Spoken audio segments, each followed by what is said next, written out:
BSP की अच्छाई तो सबको पता है। जब आदरणीय बहन कुमारी मायावती की सरकार इस उत्तर प्रदेश के अंदर रही है, सबसे पहली बात लॉ एंड ऑर्डर जो कानून व्यवस्था थी वो आप ये लगा लीजिए बिल्कुल और बिल्कुल ऐसा लगा लीजिए पानी की तरह बिल्कुल साफ थी। कोई भी किसी भी तरह की घटना आदरणीय बहन कुमारी मायावती की सरकार में नहीं हुई और कोई दंगा नहीं हुआ बहन जी की सरकार में। तो ये चीज़ है बहन जी का। और सबसे आप ये देख लीजिए जब बहन जी की सरकार रही, जो अधिकारी होते थे 9 बजे वो अपने ऑफिसों में होते थे। तो ये बहन कुमारी मायावती का शासनकाल था। ये सपा की सरकार कैसे बन रही है बताइए आप मुझे। कोई आंकड़ा तो होगा सपा की सरकार का। तमाम मुस्लिम सपा में जा रहे हैं। कौन कह रहा है कि तमाम मुस्लिम सपा में जा रहा है? सपाई वाले कह रहे हैं और कौन कह रहे हैं? अरे नहीं भाई साहब, अकेले मुस्लिमों से सरकार थोड़ी ना बन रही है। कि आदरणीय बहन कुमारी मायावती जी का जो शासनकाल रहा है 4 बार का, चाहे वो 2007 से लेकर 2012 का रहा हो या उससे पहले का रहा हो, आदरणीय बहन कुमारी मायावती एक सेकुलर नेता है।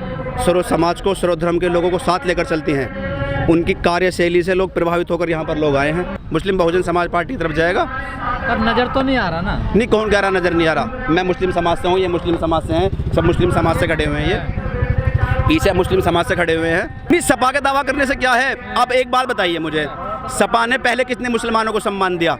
जब 2012 से 2012 से लेकर 2017 की सरकार थी, सबसे ज़्यादा अगर शोषण किसी का हुआ है तो मुस्लिम समाज के लोगों का हुआ है। जब शासन इनका, प्रशासन इनका, लोग इनका, लॉ एंड ऑर्डर इनका, तो ये दंगा रोकने में विफल क्यों साबित हुए? भाई जब शासन इनके हाथ में था तो दंगा क्यों नहीं रुका? वहाँ तो मुजफ्फरनगर दंगा हुआ था और जो वहाँ छोटे छोटे मासूम बच्चे थे, चाहे वो किसी भी समाज से थे, बताओ दिसंबर की सर्दी थी, दिसंबर की सर्दी में उनके पास में ओढ़ने के लिए लिहाफ नहीं था। तो बताइए क्या मुस्लिम याद नहीं करेगा? और उसी बीच सबसे पहली बात तो मुस्लिमों में अधिकारी कम होते हैं, अधिकारी देखने को नहीं मिलते। लेकिन अगर कोई अधिकारी बन भी जाता है तो उसे ये समाजवादी पार्टी गुंडे मार देते हैं। हमारे जो जियाउल है, हमारे एसपी थे, और उसमें प्रतापगढ़ कुंडा जो है वह मंत्री थे, राजा भैया। और सबको पता है राजा भैया के इशारे पर उनकी मृत्यु हुई, और मृत्यु होने के बाद में इतना भी नहीं हुआ कि उन्हें पार्टी से बर्खास्त कर देते, मंत्रिमंडल से बर्खास्त कर देते। जो माननीय बहन कुमारी मायावती जी ने, जब बहुजन समाज पार्टी ने जो शिक्षा के लिए काम किया है वो किसी और अन्य पार्टी ने नहीं किया है। तो इसलिए हम बहुजन समाज पार्टी को सपोर्ट कर रहे हैं। अगर बहन जी की सरकार आएगी 2022 में और युवाओं को रोजगार, बेरोजगारी जो इस टाइम चरम सीमा पर है, और सब चीज़ का ध्यान। क्या अच्छी बातें लगती हैं आपको बहन जी की? बहन जी की हमें बहुत ही सबसे अच्छी उनकी कानून जो रहता है, कानून व्यवस्था बहुत अच्छी रहती है बहन जी के राज में। प्लस एसपीडीएफ में कोई भी हो वो पब्लिक के बीच में जाते हैं, पब्लिक की बातों को सुनते हैं। तो इसलिए हम बहन जी को, कोई बिल्कुल आम सा आम व्यक्ति हो वो बहन जी के इसलिए ही शासन को रियायत करता है।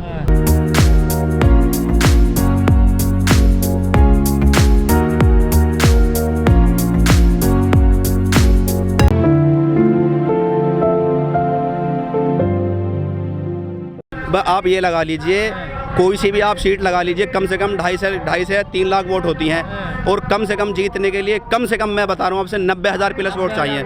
तो बताइए कैसे बन रही है? और आप ये लगा लीजिए, आप हमारे पूरे मेरठ मंडल को ले लीजिए, किसी भी सीट पर आप ले लीजिए, हमारे एससी समाज की जो हमारी वोट हैं, दलित समाज की वोट हैं, 50,000 प्लस वोट हैं।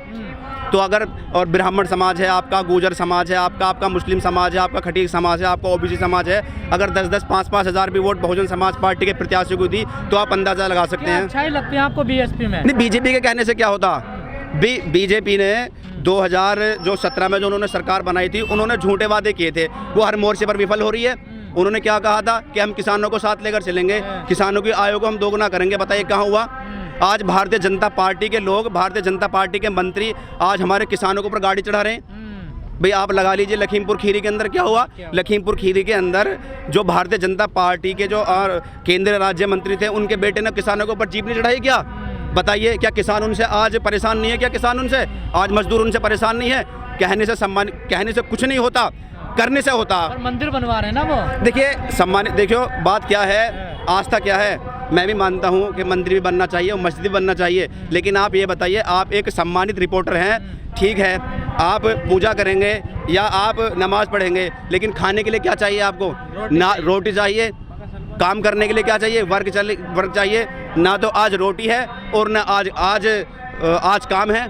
तो बताइए तो मुस्लिम किस तरफ जाएगा? नहीं, मुस्लिम बहुजन समाज पार्टी की तरफ जाएगा। नहीं, मुस्लिम समाज कौन कह रहा नहीं समझ रहा? मुस्लिम समाज समझेगा, आपको देखो मैं आपको बता दूं, मुजफ्फरनगर का दंगा भूल नहीं जाओगे आप लोग? देखो मुजफ्फरनगर का दंगा था, मुजफ्फरनगर के दंगे के अंदर क्या हुआ भाई, मुस्लिम समाज के जो लोग थे उनके साथ शोषण हुआ। और मैं तो ये कह रहा हूँ वहाँ पे कोई सा भी समाज रहा, चाहे मुस्लिम समाज रहा हो, चाहे जाट समाज रहा हो, चाहे हिंदू समाज, कोई भी समाज रहा हो भाई, हिंदू भी मरे वहाँ पे, मुस्लिम भी मरे और भाईचारा वहाँ पे बिगड़ा। और उसी सरकार के अंदर भाई 12 से और 17 के बीच में सरकार किसकी थी? समाजवादी की सरकार थी राज्य के अंदर। और केंद्र में किसकी सरकार थी? केंद्र में कांग्रेस की सरकार थी। अगर समाजवादी पार्टी को ऊंचाइयों पर पहुंचाने का काम अगर किसी ने करा है, बुलंदियों पर पहुंचाने का अगर काम क्या है, तो माननीय आजम खान साहब ने क्या है। जब वो सरकार थी, समाजवादी की सरकार थी, मैं तो ये कह रहा हूँ अगर कोई घोटाला हुआ तो मुख्यमंत्री या मुख्यमंत्री का सचिव किसी भी चीज़, किसी भी फाइल पे साइन करते हैं, तो फिर दोषी क्यों नहीं है सब? शिवपाल भी दोषी होनी चाहिए, अखिलेश भी दोषी होने चाहिए और डिम्पल भी दोषी होनी चाहिए, तो दोषी तो सब होने चाहिए ना। लेकिन सज़ा किसे मिली? सज़ा केवल और केवल आजम खां को मिली। और मैं एक फैक्ट और बता दूं आपको, ये वास्तविकता, ये सच्चाई है। जानबूझ के फंसाया गया। देखिए मैं थोड़ा सा बता दूं आपको, थोड़ा सा मैं बैक में ले जाना चाह रहा हूँ। 2009 के अंदर जब लोकसभा के चुनाव चल रहे थे तो उस वक्त राष्ट्रीय अध्यक्ष कौन थे? मुलायम सिंह यादव थे राष्ट्रीय अध्यक्ष।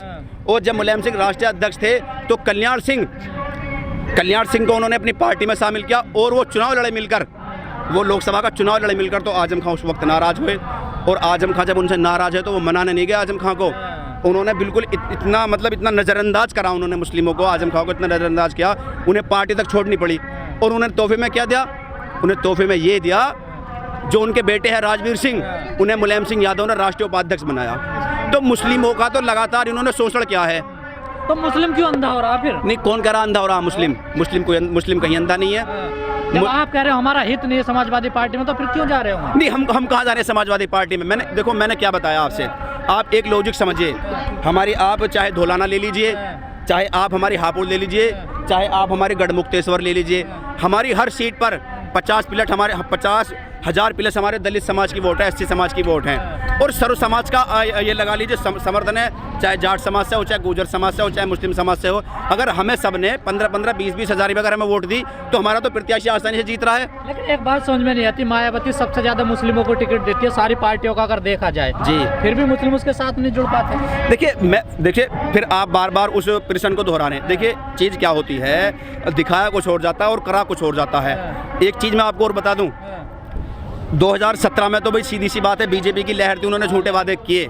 लेकिन आप ये लगा लीजिए जहाँ बहुजन समाज पार्टी ने अपने प्रत्याशी उतारे, चाहे मुस्लिम थे, चाहे कोई भी बिरादरी थी, कोई भी समाज था, एन वक्त पे क्या होता? एन वक्त पे लोग ये सोचते हैं कि अगर भारतीय जनता पार्टी को कोई मात दे सकता हो तो बहुजन समाज पार्टी का प्रत्याशी दे सकता, वही बिल्कुल होगा। टीवी तो कह रहा रेस में नहीं है। अरे भाई साहब, टीवी का क्या है? अब टीवी का लगा लीजिए, अभी बिहार के अंदर चुनाव हुआ था, वहाँ पे सरकार किसकी बना रहे थे? वो किसकी सरकार बना रहे थे? वो राष्ट्रीय जनता दल की बना रहे थे। लेकिन हुआ क्या? उल्टा हो गया। यही काम इन्होंने बंगाल के अंदर किया, वहाँ उल्टा हो गया। भारतीय जनता पार्टी के पास विकास का कोई भी मुद्दा है ही नहीं। भाई आप ये लगा लीजिए इस सरकार में एक भी भर्ती बता दीजिए आप। और सबसे बड़ी बात तो ये है कि भी हमारे जो नौजवान साथी हैं, हमारे जो नौजवान लोग हैं, वो सारी रात जाग कर पढ़ाई करते हैं, वो सारी रात जाग कर पढ़ाई करते हैं वो। और जब पेपर देने का नंबर आता तो इन्हीं के लोग पेपर लीक करा देते हैं। तो इनके पास कोई मुद्दा नहीं है। और मैं उन लोगों से अपील करना चाहता हूं कि कोई भी लोग भावना में ना बहे। जब हिंदू और मुस्लिम या सर्व समाज के लोग एक साथ दीपावली मना सकते हैं या एक साथ ईद मना सकते हैं, तो ये छोटी छोटी बातें इनको बिल्कुल नज़रअंदाज करना चाहिए। ये जो लोग हैं, ये आरएसएस के लोग हैं, इस तरह की इनकी मानसिकता है ताकि नफरत फैलाई जाए और इन्हें अपनी सरकार बनानी जाए। इस बार सर हम अपना वोट डालेंगे शिक्षा के क्षेत्र में देखते हुए। शिक्षा के लिए? जी। शिक्षा है नहीं क्या देश में? सर शिक्षा है, बहन जी ने बहुत काम किया है। बहन जी कभी भी सांप्रदायिक राजनीति नहीं करते हैं कि सांप्रदायिक दंगे हों हमारे यूपी में, हमारे देश में। ऐसी राजनीति बहन जी नहीं करती हैं। वो सर्व समाज के बुनियादी ज़रूरतों को ध्यान रखते हुए, जिससे लोगों की गरीबाई दूर हो, इस चीज़ को ध्यान में रखते हुए बहन जी काम करती हैं अपने। जैसे शिक्षा का क्षेत्र लेते हैं हम, शिक्षा में बहन जी ने इतने कॉलेज बनाए हैं, यूनिवर्सिटी बनाई है, तो वो सर्व समाज के लिए बनाई है। तो इसलिए सर्व समाज का विकास वहाँ से होता है। तो हम इसीलिए बहन जी को याद करते हैं कि बहन जी का शासन वहाँ से सब बार बहन जी को वोट दो। हाँ जी, बहन जी को वोट देंगे।